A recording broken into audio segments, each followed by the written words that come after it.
السلام عليكم ورحمة الله. الله أكبر الله أكبر.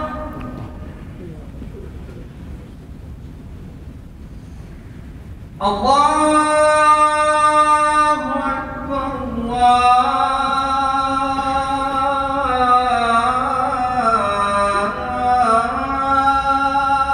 أكبر.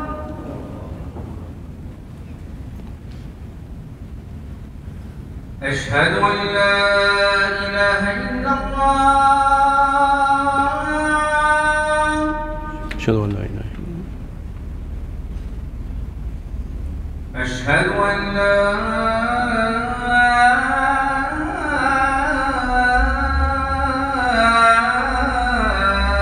إله إلا الله. أشهد أن لا إله إلا الله. أشهد أن محمدا رسول الله. أشهد أن أشهد أن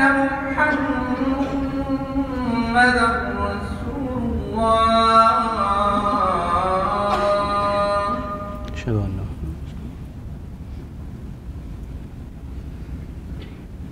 حي على الصلاة. لا حول ولا حي على الصلاة.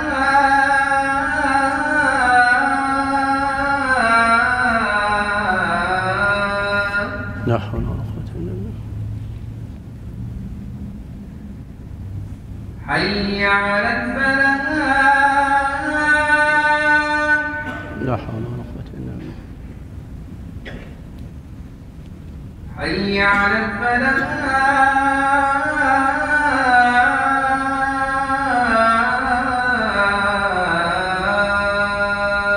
لا حول ولا قوة إلا بالله.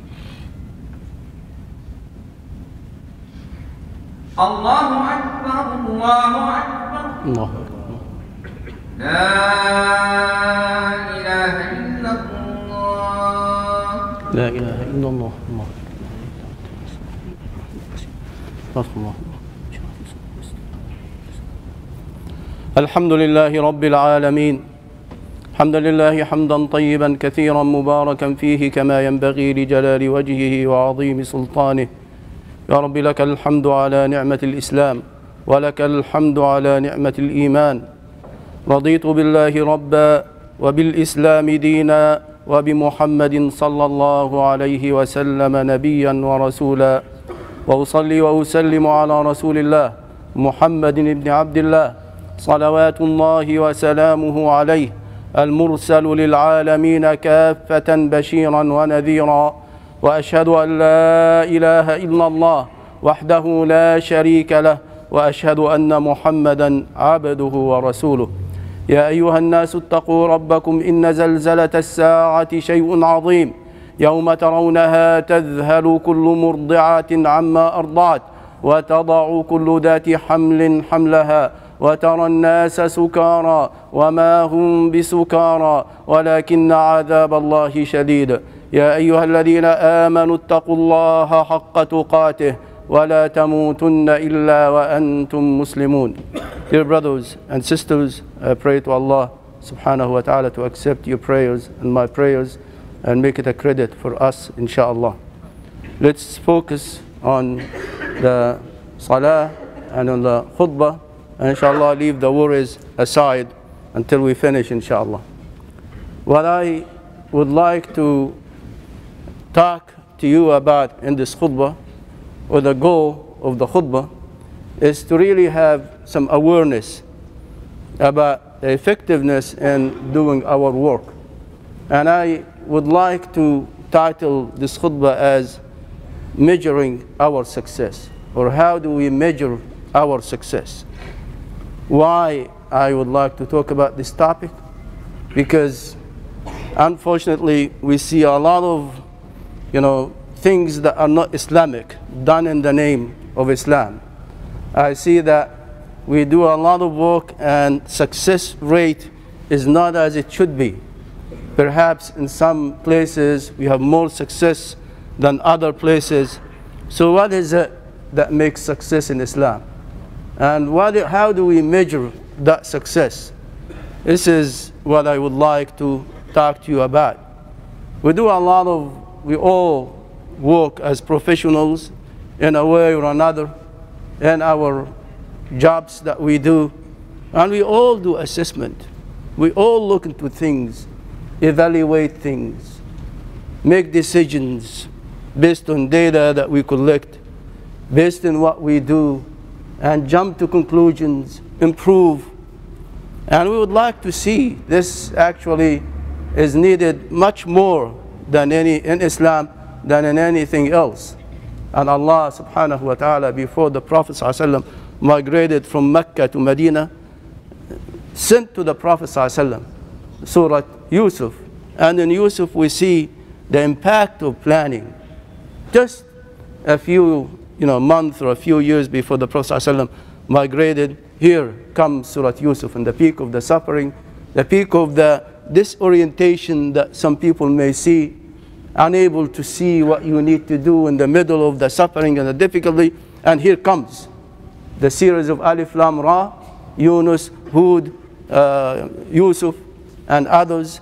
And then in the middle of that we see a clear emphasis in the process of planning to succeed and pass the hardship.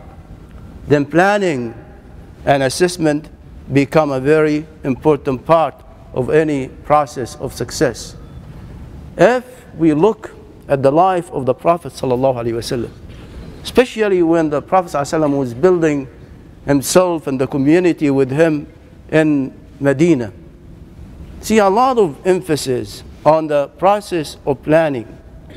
And we see the Prophet ﷺ moving with the guidance that Allah gave to him in the Quran. We see him moving from one success to another until he achieved a big success. And we have seen the people coming to Islam in big numbers. But until that moment when Allah was telling the Prophet ﷺ, إِذَا جَاءَ نَصْرُ اللَّهِ وَالْفَتْحِ وَرَأَيْتَ النَّاسَ يَدْخُلُونَ فِي دِينِ اللَّهِ أَفْوَاجًا فَسَبِّحْ بِحَمْدِ رَبِّكَ وَاسْتَغْفِرْ إِنَّهُ كَانَ تَوَّابًا. If you see the victory of Allah coming and you see the people coming in big numbers to Islam, then make tasbih to Allah subhanahu wa ta'ala and make istighfar to Allah, as this surah indicated to us. So up till that moment, we were not able to see the big numbers until maybe Amul Fath, until the conquest of Mecca came in, until Al-Hajj al-Akbar, where the Prophet ﷺ made the Hajj and 100,000 made the Hajj with him. We were not able to see that big numbers coming. Does this mean that the Prophet ﷺ was not successful before that? Definitely he was very much successful, much earlier than that. Successful from day one. The curve was going up. But when you examine measuring our success, do we measure our success by the number of masjids? By the number of people? So look at the number of people. Number of people who come to Islam, come to the masjid. Maybe we want people to come to the masjid. Maybe we want a lot of people to come to Islam. But was that a criterion to measure success with the Prophet ﷺ and with the prophets before him? And the answer is definitely no. Because we read in the Quran about Nuh alayhi salam, after 950 years of da'wah, وَمَا آمَنَ مَعَهُ إِلَّا قَلِيلٌ. Only a few believed with him after this long period of time. And we see the Prophet ﷺ moving from Mecca to Medina, and the number of people that migrated with him from Mecca to Medina, 1,000 plus or minus. Different stories give you different, but say maximum 2,000. See, so it's not really that huge number that we think about, but definitely each one of these 1,000 or 2,000 were equivalent to thousands of other people. No doubt. And that generation, al-awwalun, the awwalun min al-muhajirin wal-ansar, from al-muhajirin and al-ansar, set the foundation for the victory to come. And without setting that foundation, the numbers would be nothing. And actually, we come to a point where the Prophet ﷺ described and made a prediction that there will come a day when we are too many, but our number is of no goodness to us. And the Prophet ﷺ said, you are kathirun kaghutha'i as-sayl. You're like the foam on the top of the river.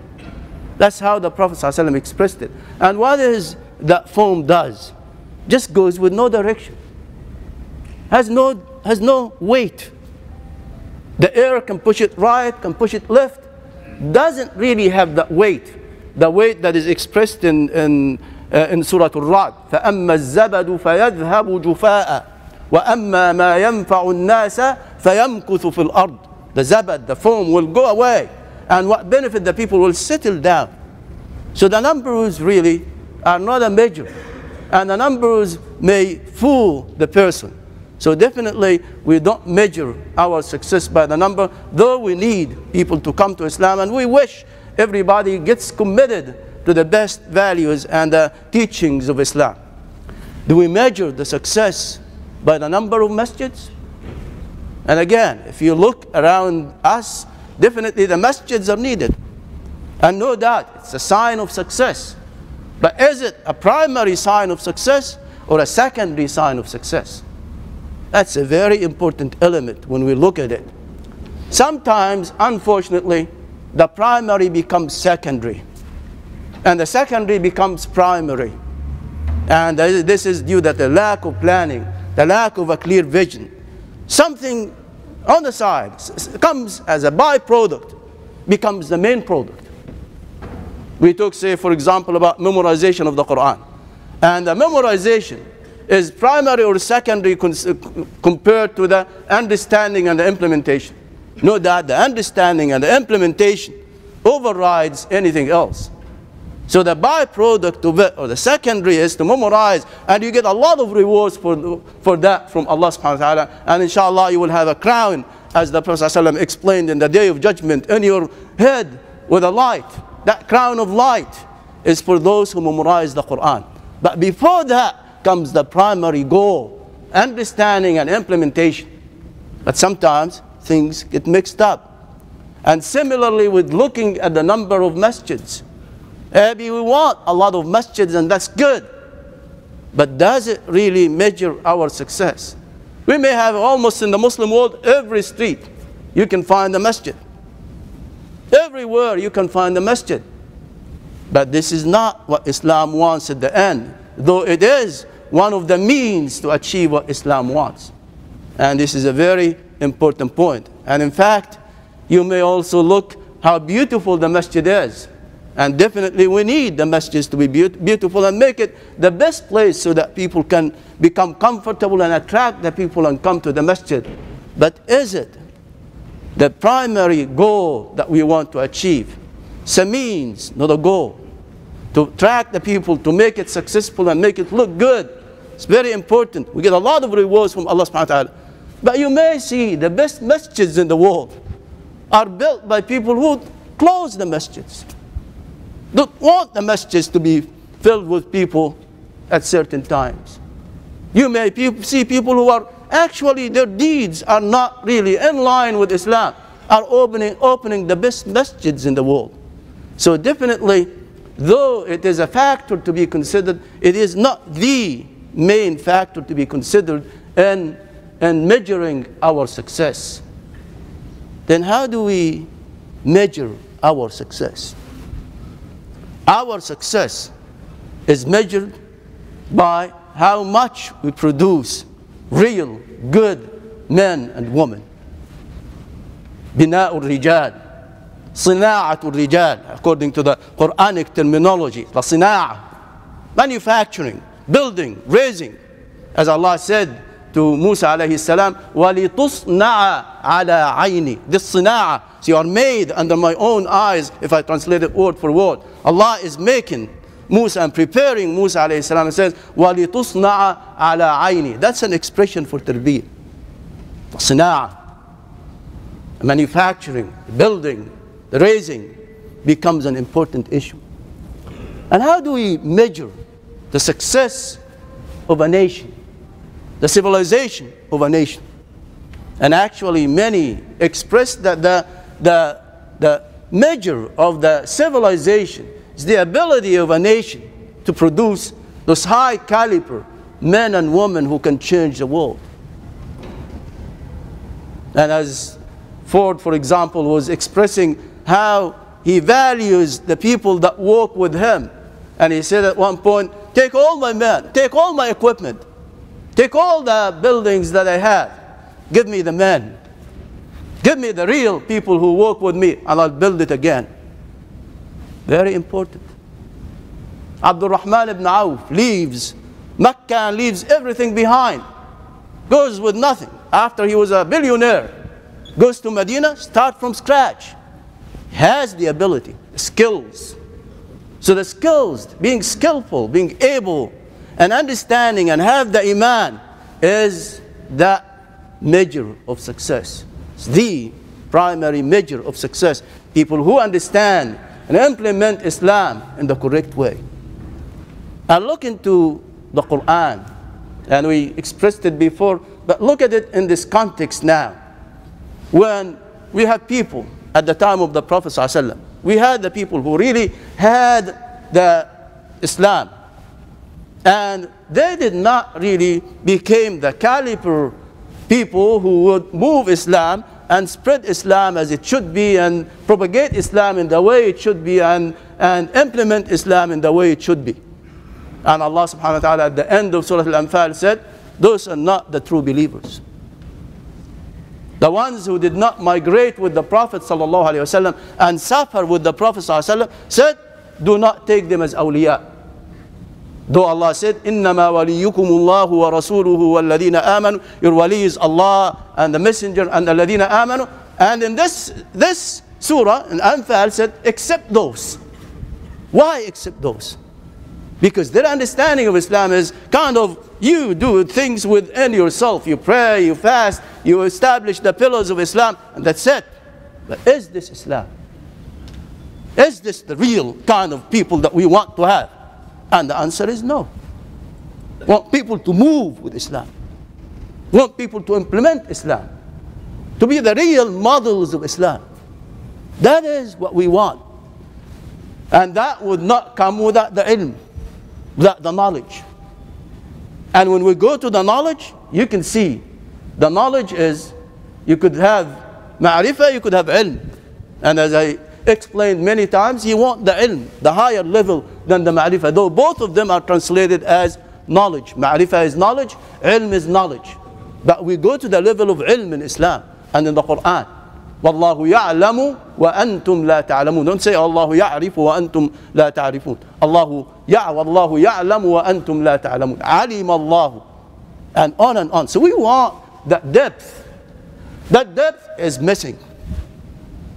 That depth that comes at the expense of the horizontal component. You have a horizontal component and a vertical component when it comes to the understanding and the knowledge of Islam. And we may go horizontally, and we know this piece, the here and there, but we are shallow. We do not go deep. And we don't understand things. We just learn things here and there, and that results in chaos. And it resulted actually in bringing some people to represent Islam in the eyes of people that is not the true picture of Islam. So we really want, at the end, that depth. We want the caliber of the real people who really take the message of Islam. As I said, Allah said about those who migrated with the Prophet ﷺ, those who joined his suffering, those who implemented Islam in the correct way. Allah said, أُولَٰئِكَ هُمُ الْمُؤْمِنُونَ حَقًّا. Those are the true believers. So you want to take the ilm, you want to translate it into something that benefits the people. And that's where Allah said in Surah Al-Baqarah, وَيَتَعَلَّمُونَ مَا يَضُرُّهُمْ وَلَا يَنْفَعُهُم. They learn about people who were learning magic. Allah said they're learning things that harm them, don't benefit them. Then we know as Muslims, we restrict our ilm, our knowledge, deep knowledge, to the things that benefit mankind, benefit everybody. And that's where Allah said, قُلْ هَلْ يَسْتَوِي الَّذِينَ يَعْلَمُونَ وَالَّذِينَ لَا يَعْلَمُونَ. We're not going to make equal those who know and those who do not know. Meaning those who go deep and understand Islam with the real ilm versus those who don't. And actually, then we learn. Once you take that, you understand it, you come to the level of ilm. And I want you to think with me on the verse where Allah expressed that about Yaqub alayhi salam in Surah Yusuf, where Allah said, وَإِنَّهُ لَذُو عِلْمٍ لِمَا عَلَّمْنَاهُ وَلَكِنَّ أَكْثَرَ النَّاسِ لَا يَعْلَمُونَ. What does it mean? وَإِنَّهُ لَذُو عِلْمٍ. He has the ilm for what we gave him of ilm. What an expression. وَإِنَّهُ. You could say, وَإِنَّهُ لَذُو فَهْمٍ لِمَا عَلَّمْنَا. And that's what is meant. But when Allah expressed the fahm over here, the understanding, Allah expressed it, وَإِنَّهُ لَذُو عِلْمٍ لِمَا عَلَّمْنَا. Which gives us the understanding that I was talking about, is the depth. You go deep. And then your fahm, your understanding will become real, deep knowledge that is really translated into action. That verse that we talked about, that we're not going to make equal those who know and those who do not know, is the second half of the verse. And the first half of the verse expresses to us what is meant by we're not going to make equal those who know and those who do not know. So what is the first half saying? The first half says, أَمَّنْ هُوَ قَانِتٌ آنَاءَ اللَّيْلِ سَاجِدًا وَقَائِمًا. And the person who's making sujood at night and making qiyam and making qunut. أَمَّنْ هُوَ قَانِتٌ آنَاءَ اللَّيْلِ سَاجِدًا, making sujood, وَقَائِمًا, and making qiyam. So that's the action that we want. So you want at the end, and I want you to listen carefully to that, you want the knowledge at the end to be translated into action, sujood, ruku', with understanding of the message of Islam. And that is combined with iman. So you have a component that affects your body and a component that affects your heart. And both of them are translation of the ilm that you do. So you can think of the ilm has two components, an impact of two components. The first on the body, and the ruku', the sujood, the second on the heart. Where do we find the component on the heart with the iman in that verse? We're not going to make equal those who know and those who do not know. أَمَّنْ هُوَ قَانِتٌ آنَاءَ اللَّيْلِ سَاجِدًا وَقَائِمًا. Then يَحْذَرُ الْآخِرَةِ, fearing al-akhirah. Where is that part? It's the iman. وَيَرْجُو رَحْمَةَ رَبِّهِ, and hopes for the rahmah of Allah. Where is that? Again, the heart, the iman. So at the end, we want the ilm to be translated. That's how we build real men and real women in Islam, who take the message of Islam, translate it into action. Look into how Allah subhanahu wa ta'ala, when Allah wants something good for somebody, Allah wanted the best for Dhul Qarnayn. And Allah said, وَيَسْأَلُونَكَ عَنْ ذِي الْقَرْنَيْنِ قُلْ سَأَتْلُو عَلَيْكُمْ مِنْهُ ذِكْرًا إِنَّا مَكَّنَّا لَهُ فِي الْأَرْضِ وَآتَيْنَاهُ مِنْ كُلِّ شَيْءٍ سَبَبٍ. Allah established him on earth and gave him the power, the means of everything. But what did he do? How do we measure the success? How do we measure the success of what in implementing what Allah gave him? He took what Allah gave him, implemented it, did not do it for himself, but went to the others. Went Maghrib al-Shams, went to Matli al-Shams, went east, west, went everywhere spreading justice, helping people, implementing the image that the Prophet ﷺ had. Very important for us to realize this. We want at the end people who stand for justice, people who extend the hand of help to other people, people who are tolerant, people who understand the message of Islam as balance and moderation, as a help to mankind, Muslims and non-Muslims, plants, animals, humans, everything. Rahmatan lil alameen, as Allah expressed how Allah wanted Prophet Muhammad sallallahu alaihi wasallam. Very important, dear brothers and sisters, for us to understand the message of Islam.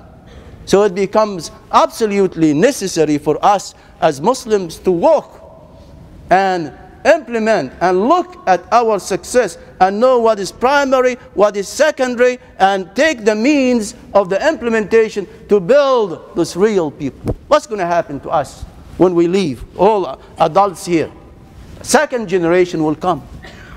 And if the second generation, our children, are not well prepared, what's going to happen? We're going to have a loose form of Islam. Islam that is not really in its original form. So we really have to prepare our children. We have to teach them how to go deep and coach them to implement what they learn. That is very important for us, dear brothers and sisters, in the process of measuring our success and in the process of implementing Islam. ادعوا الله وأنتم موقنون بالإجابة.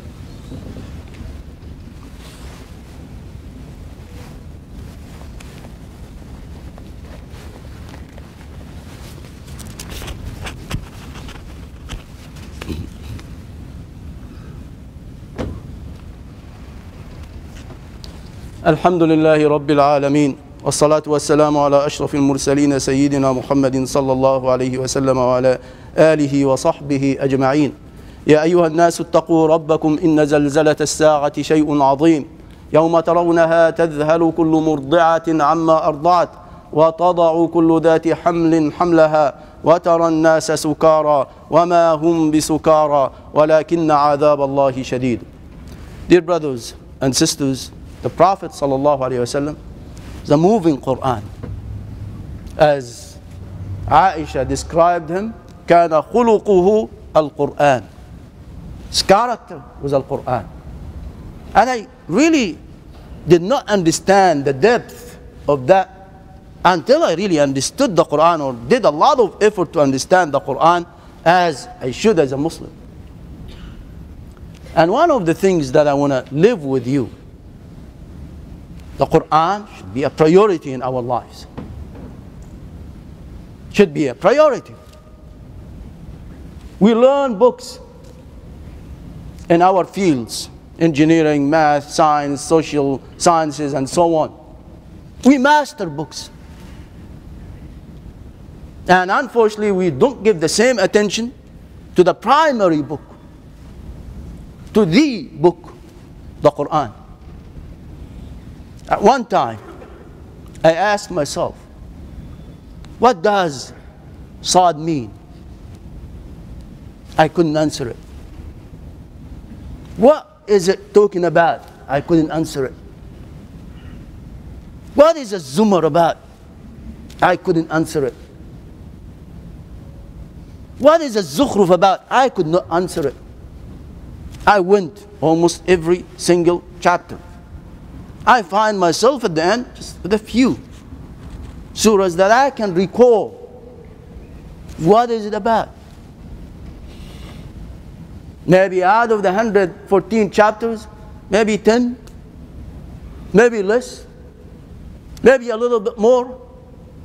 But for sure, the bulk of it is not here. And if it's not here, it's not here. And if it's neither here nor here, then it doesn't have an impact on me. It's as simple as that.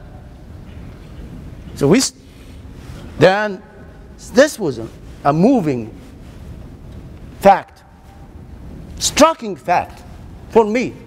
But at the same time, it's very influential on the process of planning. Am I going to go to my Lord with only these little things and nothing there? Am I going to allow this to happen to my children as well? Or am I going to change and allow the change to come to me? And if I want to change, how do I measure my success in the process? If the Quran is not becoming a model for me, if the Quran is absent in my life, I cannot relate to it, then what else I'm going to relate to? And here comes the abilities. MashaAllah. You have a wonderful community that contributes to the United States a lot in all domains of life.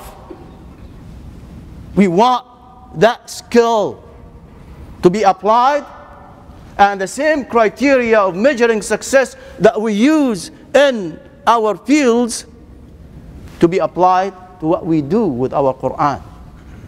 How do I measure my success in implementing the Quran in my life?